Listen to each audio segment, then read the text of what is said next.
अस्सलाम वालेकुम व्यूअर्स, कैसे हैं आप सब। तो मेरी जो आज की वीडियो है वो एनटीएस टेस्ट के बारे में। बेसिकली हमारे पास जो एनटीएस टेस्ट होते हैं उसकी डिफरेंट टाइप्स होती हैं, जिसमें से एक नेट आई होता है जो कि प्री इंजीनियरिंग स्टूडेंट्स के लिए होता है, एक नेट आईएम होता है जो कि प्री मेडिकल स्टूडेंट्स के लिए होता है, और एक नेट आईसीएस होता है जो कि कंप्यूटर साइंसेस ग्रुप के लिए होता है। अब इसमें हमारे पास जो नेट आई प्री इंजीनियरिंग है उसमें वर्बल एमसीक्यूज़ जो होते हैं वो 20 होते हैं, एनालिटिकल 20 होते हैं, क्वांटिटेटिव 20 होते हैं, फिज़िक्स मैथमेटिक्स और केमिस्ट्री के 10 एमसीक्यूज़ ईच होते हैं। Same NET IM pre medical में वर्बल एनालिटिकल और क्वांटिटेटिव सेम 60 होते हैं, यानी 20 ईच। 8 होते हैं, केमिस्ट्री के 8 होते हैं और सेम बायोलॉजी की 14 होते हैं। आईसीएस में सेम ही होते हैं ऊपर वाले, बस हमारे पास आईसीएस में कंप्यूटर साइंसेस, फिज़िक्स और मैथमेटिक्स के 10 एमसीक्यूज़ होते हैं। ये जो थी 3 डिफरेंट टाइप्स थी जिनमें एमसीक्यूज़ इसके में। अब जो हमारे पास वर्बल एमसीक्यूज़ होते हैं बेसिकली वो इंग्लिश के एमसीक्यूज़ होते हैं, जिसमें टोटल 20 एमसीक्यूज़ हैं। ये हमने पीछे देख लिया था कि 20 एमसीक्यूज़ होते हैं। तो हमारे पास इसमें जो 5 एमसीक्यूज़ होते हैं वो सेंटेंस कंप्लीशन के होते हैं, जिसमें ज़्यादातर प्रपोजिशंस लगानी होती है या एग्जैक्ट वर्ड लगाना होता है। फिर हमारे पास 3 एमसीक्यूज़ एनालॉगी के होते हैं। इसी तरह 4 एमसीक्यूज़ एंटोनिम्स के होते हैं, 5 एमसीक्यूज़ कॉम्प्रिहेंशन के होते हैं और 3 एमसीक्यूज़ होते हैं सिनोनिम्स के होते हैं। तो ये टोटल जो हमारे पास होते हैं 5, 3, 4, 5, 3, ये हमारे पास 20 एमसीक्यूज़ बनते हैं जो कि वर्बल में आ जाते हैं।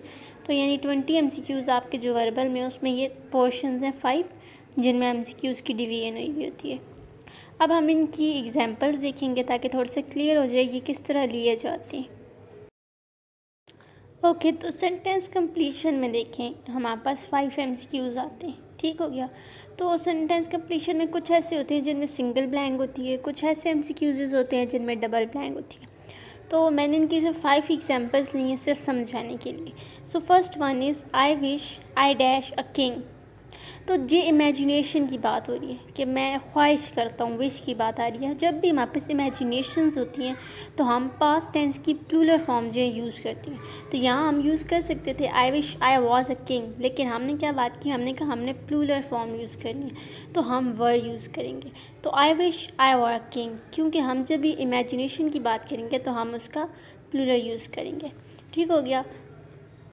नेक्स्ट एमसीक्यूज जो है that is it is foolish to dash wild views. पहली बात तो फुलिश का मतलब होता है बेवकूफ़ और वाइल्ड वियंस का मतलब होता है जंगली नुक्ता नज़र।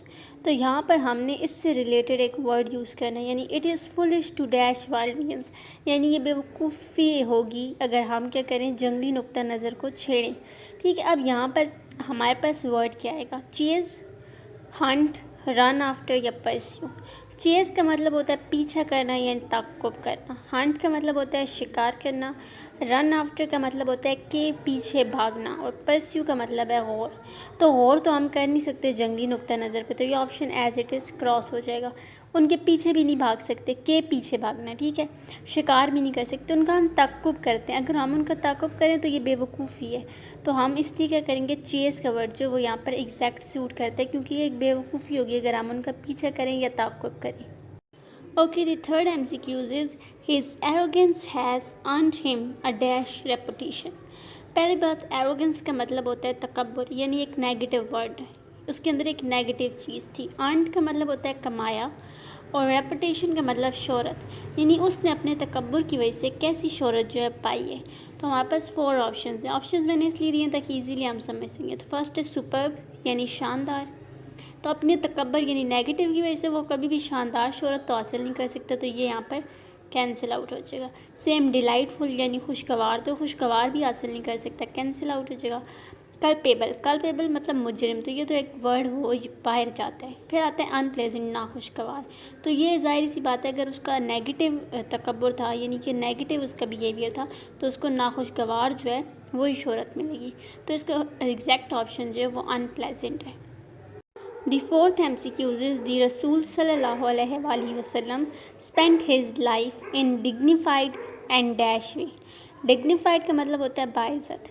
यहाँ पर सिंपल, एक्सीलेंट, सबलाइम और ऑसम, यानी ये सारे ऑप्शंस आ सकते हैं अगर हम इंग्लिश को नॉर्मल वे से देखें, लेकिन ये लिया गया एक बुक से MCQs।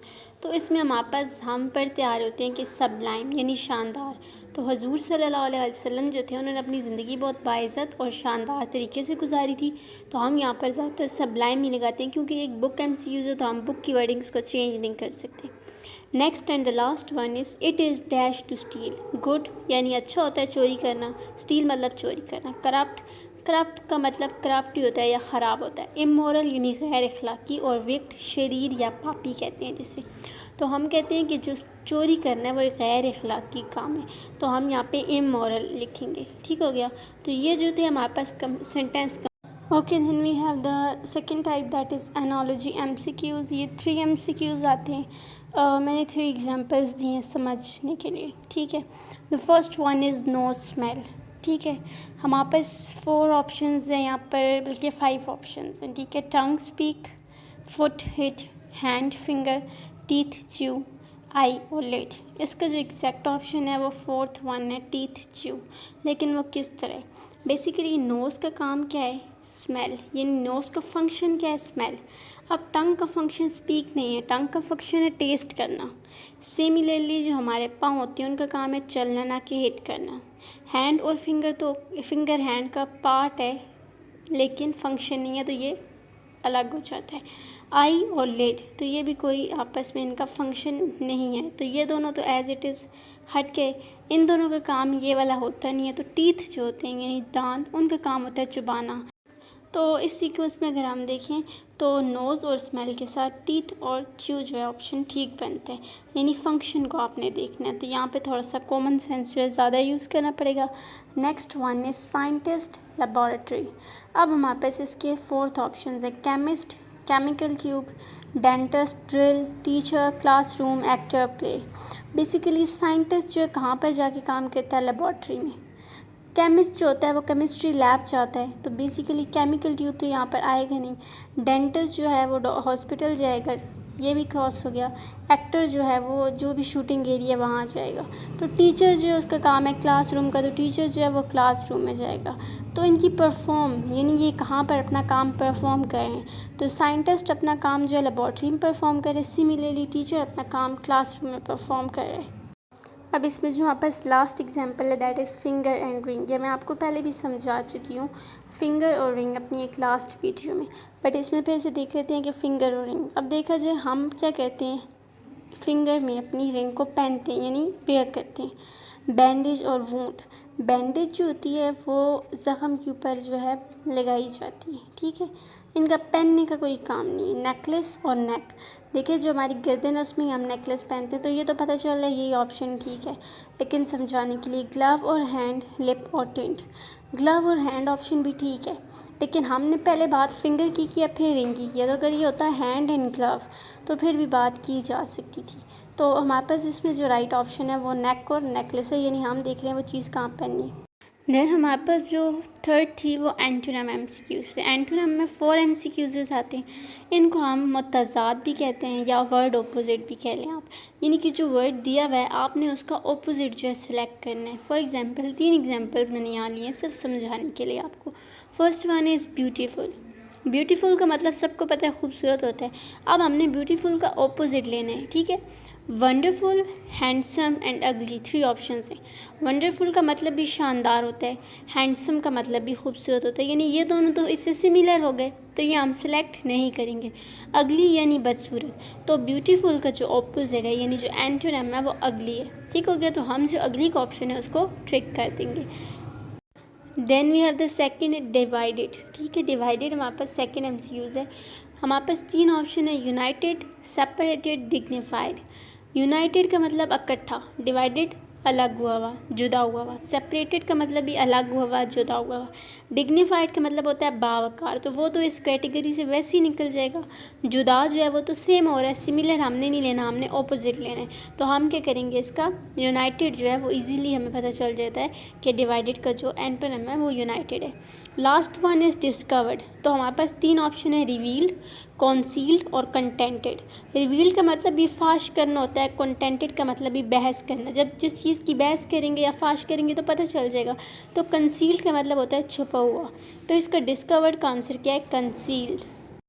देन हमारे पास आ जाते हैं सिनोनिम्स। सिनोनिम्स जो होते हैं मुतरादिफ, ठीक होता है। और इसमें हमने सिमिलर वर्ड चूज़ करना है, यानी जेस्ट उन्होंने फर्स्ट वर्ड दिया जिसका मतलब होता है जोश, तो ऊपर हम क्या कर रहे थे, ऑपोजिट वर्ड को कुछ यूज़ कर रहे थे।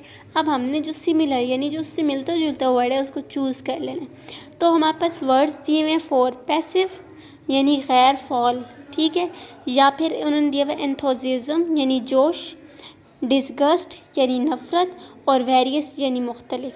तो हमारे पास साफ पता चल रहा है जोश और जोश सेम। तो हमारे पास जेस्ट का जो सिमिलर यानी सिनोनिम जो है वो एंथुसियाज्म है। अच्छा, इसको बहुत सारे बच्चे जो हैं एंथुसियाज्म पढ़ते हैं, मैं ख़ुद भी इसको एंथुसियाज्म नहीं पढ़ती थी, लेकिन अगर हम गूगल ट्रांसलेटर पे जाएँ तो इसकी एग्जैक्ट प्रोनाउंसिएशन है एंथुसियाज्म, यानी धो की आवाज़ देते हैं enthusiasm. Okay, then second example is victory. Victory का मतलब होता है फ़तह। तो हमारे पास चार ऑप्शन है, प्रोग्रेस यानी तरक्की, सक्सेस यानी कामयाबी, डिफीट यानी शिकस्त, और ओवरकम यानी काबू पाना। तो सक्सेस जो है वो कामयाबी है, फ़तह और कामयाबी जो एक जैसे वर्ड हैं। हमारे पास तरक्की, शिकस्त और काबू डिफरेंट है, तो विक्ट्री का जो सिनोनिम है वो हमारे पास सक्सेस है। Last one is obligatory. Obligatory का मतलब होता है वाजिब या जिसकी ज़रूरत हो, ठीक हो गया। तो चार ऑप्शंस उन दिए हुए, एग्रीगेबल यानी काबिल कबूल, रिक्वायर्ड यानी जिसकी ज़रूरत है, यूज़फुल मुफीद, और स्टबबॉर्न हम पता है ज़िद्दी।